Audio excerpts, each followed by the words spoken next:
দেখো বন্ধুরা, আবার শুভ দুপুর সবাইকে। এটা একটা দিনের বেলায় বলতে পারি।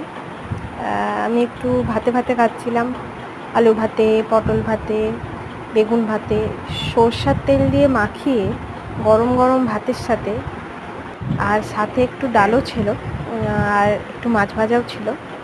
এই যে মা একটু মাখিয়ে দিচ্ছে। আমি তখন বাড়িতে ছিলাম, নিজের মায়ের বাড়িতে। কাঁচা লঙ্কাটা মা চটকে একবারে ঝাল ঝাল করে মাখিয়ে দিচ্ছে। বেশ খেতে দারুণ হয়েছিল।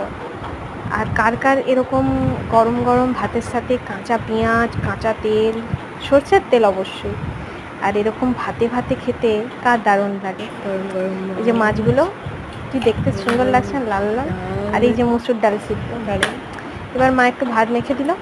আমি ভাতটা একটু খেয়ে খেয়ে রসিয়ে রসিয়ে খাচ্ছিলাম। তখন একটু ভিডিও ক্লিপ নিয়েছিলাম। ভাত খাওয়ার শেষে আমি একটা কাজও করছিলাম। ভাতটা দারুণ হয়েছে বলে অনেকটা ভিডিও ক্লিপ নিলাম।